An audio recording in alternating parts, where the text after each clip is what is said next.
Shout out to you tuning in. Thank you so much. So, I want to share something that happened today.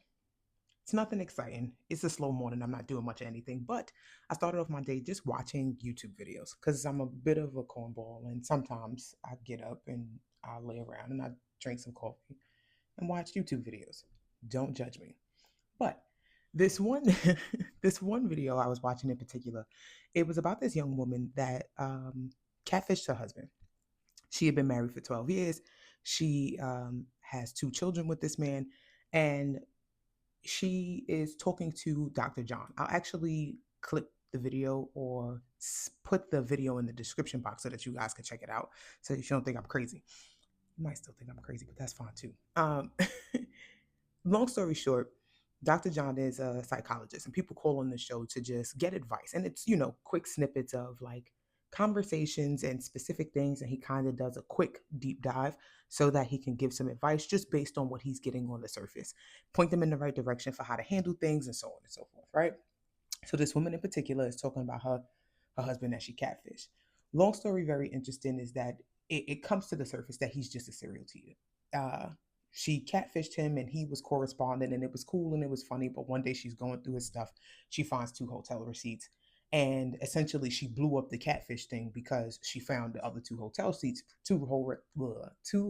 receipts, and realizes that she's dealing with somebody that is just not honest, right? And so while she's having this conversation, she's very, I don't want to say matter of fact, but she is very poised. And then at some point, of course, she gets emotional and he's talking to her. And there was one thing that came up because he started to talk about her being safe and, talking about the physicality of it, right? Like if you're sleeping around with a bunch of people and they're from Atlanta. So let's, kind of put that on board too. There's a lot of risk and there's risk everywhere. And then there's certain areas where it's just more prominent and it's more likely for things to go just outrageously wrong.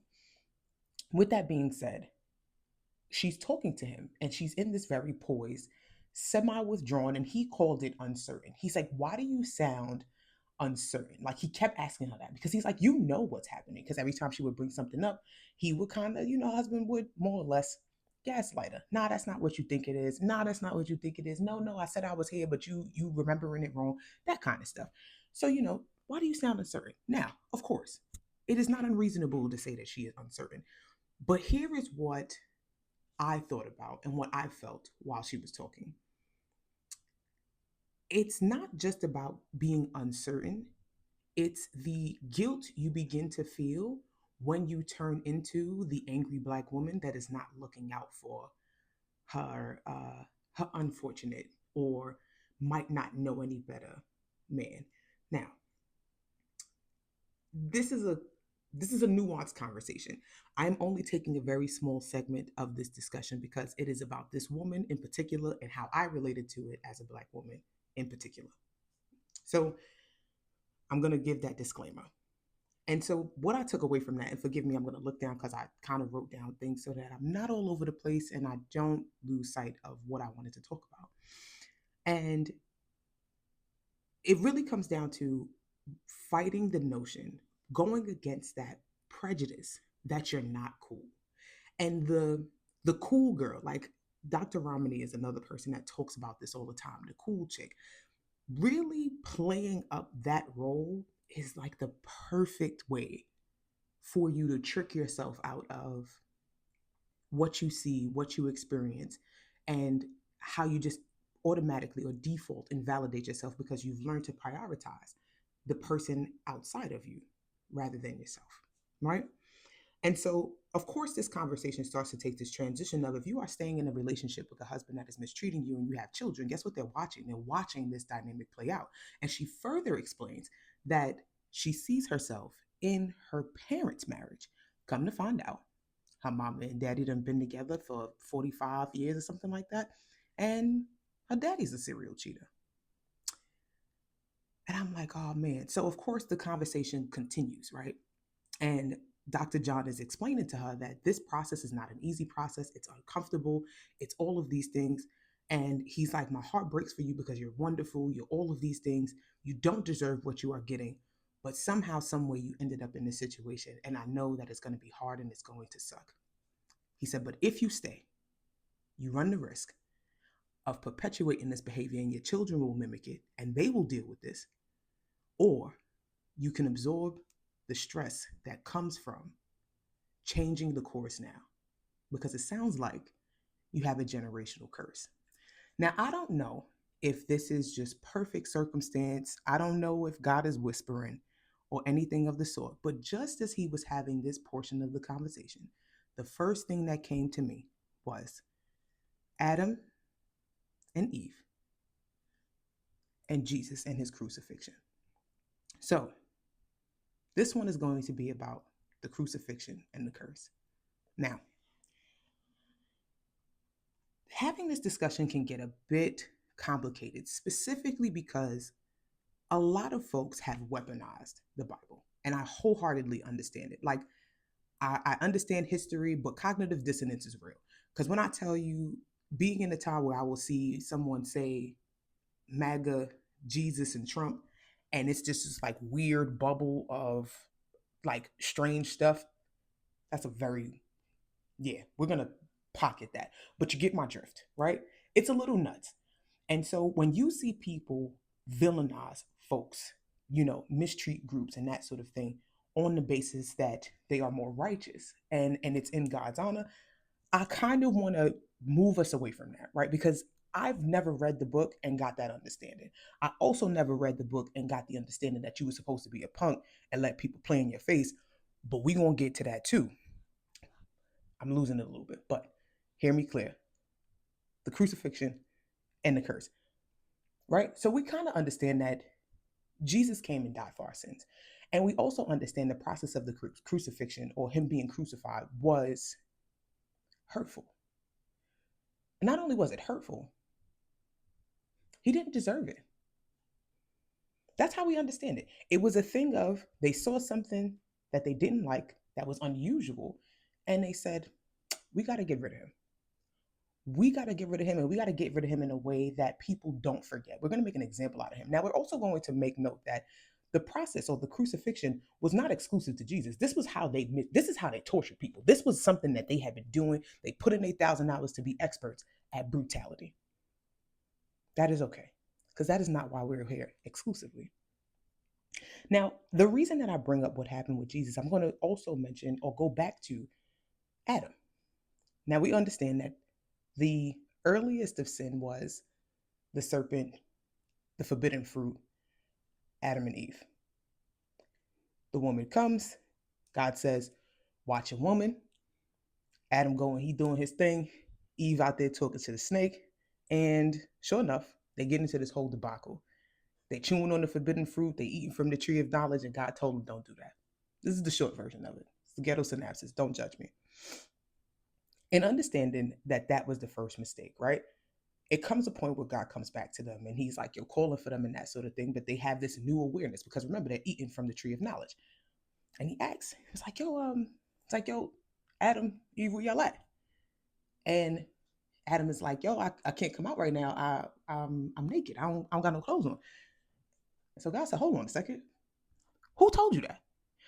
You ever think about like when your kids come home from school, your nieces, your nephews, whatever the case might be, they talk to you like, yo, who told you that? The tree of knowledge.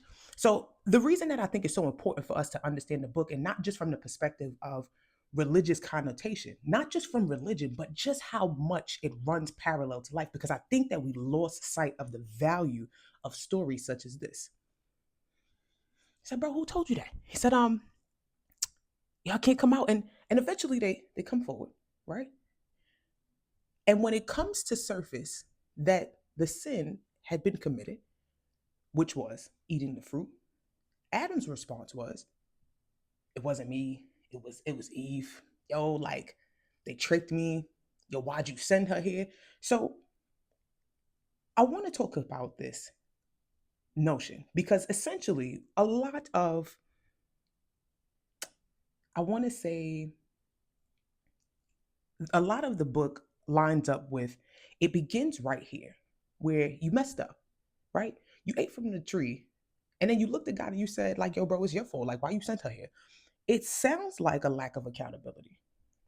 But the problem is not only that it starts right here, but when they have children, we know what happened. There was Cain and Abel, and it was this, there was this misunderstanding. Abel was really able, right? Like he was very much able bodied. And Cain got in his feelings. He was like, yo, what you mean? Like he's the cool one. And before you know it, you have one brother killing another brother because he's more or less jealous of the fact that he has God's favor. Like, oh, God, like you. Oh, you the man? He took his head off. So what happened, right? The lack of accountability, right? So yes, there's a curse and all these other things, but there's a realization or there's an alignment of we didn't acknowledge what we messed up here, and it perpetuated and it turned into something else. But it was the same thing. It was like you questioning what's in front of you. You discounting what's happening to you. You're not emotionally regulating. Okay. So from the beginning, we have the emergence of sin or mistake.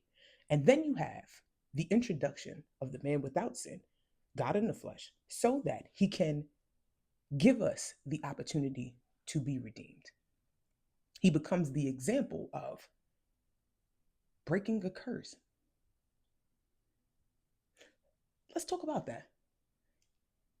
Let's think about the person that grows up in the family, or let's talk about this woman, for instance. When she makes this decision to break away from this lifestyle, she has to deal with the label of divorced woman, the label of single woman. And when you're a Black female, it's almost expected that you would be this sort of statistic because they kind of touched on that. It's like, yeah, I know the idea of being a statistic and all of these things. It sounds like crucifixion. And of course, I by no means am trying to understate or put anyone in the position or in the seat of being Jesus themselves, but this is not exclusively about Jesus, but it's about how people will treat you even if you are Jesus. Does that make sense? That we will hurt each other without any understanding of what we've been through and why we are here. So here's what I got from that. In short, it starts with an error or a sin. The issue is not the sin exclusively. It's not redeeming yourself. It is not recognizing, oh, you know what? I messed that up. And the inability to be honest, the inability to recognize the mistake. Yo, hold your L. Just hold it. Like, you know what? Yeah, I shouldn't have did that. Cut your losses. Because you don't realize how much you have to lose until you sit still. Because what happens with shit? It stops thinking after a while. I mean, I don't really think so, but to each their own. And if you take this same concept, it's kind of like the all or nothing. And despite us realizing that life is nuance, and we see it every single day, that one small thing does not break us anymore. One small thing does not have to be the end of everything.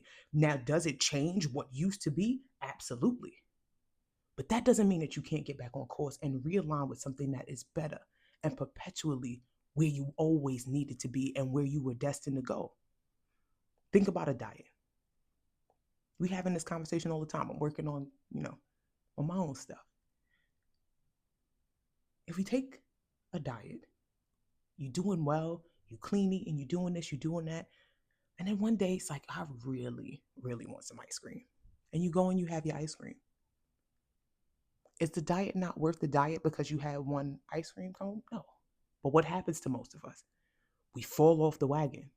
We miss a day at the gym and we like, yeah, ain't no point. Like, or we over quantify. It's only one day. It's only 2 days. Oh, I'm going to get right back on. We'll restart on Monday. And before you know it, you've perpetuated the nonsense. And you have gotten further and further and further away from the purpose, from the intentionality, from the dream, from the hope, from all of the things that you put in your space to say that I'm going here on purpose. And now you stepped away from it. And it all started with one thing that you didn't look at and say, you know what? Enough is enough. Now, when you look at relationships, it's not too far off, right? And if you think about it in any other case, I used to work in a casino. The sunken cost fallacy is something that people get stuck in all the time. And it's so much more that you could lose, and you don't even realize how much more you could lose until it's gone. But you don't have to do the all or nothing. You can make a mistake and start over. And I guess that was the important part of making this video. I don't think it's an accident that the ideology presented itself today, the day before Easter Sunday, because sometimes we can forget that redemption is possible. And I think that, as a final note, what I would love to say, imperfections are not a justification for mistreatment. Just because someone is not perfect, you are not allowed to give them shit, nor should you ever accept shit because you are imperfect. Remember that somebody told you that. So check yourself. Do your inventory. Do your audits. Reevaluate stuff. If someone is making you upset, if someone is hurting your feelings, if someone is disrespecting you, shit, if you disrespecting yourself because you think it's all or nothing, you can pull it together. So please, for the sake of yourself and any and everyone that can come behind you, you have to be the example that when you change course, it's gonna hurt. When you act differently than people expected you to, you may be subject to crucifixion. But under no circumstances does that mean that you deserve it. Under no circumstances does that mean it is done in vain. Even if you can't see it, somebody needed you to be that bold, to be that audacious, to be that intentionally courageous. Do whatever it is that is fulfilling. And again, imperfections are not a justification for mistreatment. So, with that being said, happy Saturday, or whenever you see this. Enjoy the rest of your day. And thank you so much for hanging out with me for a little bit.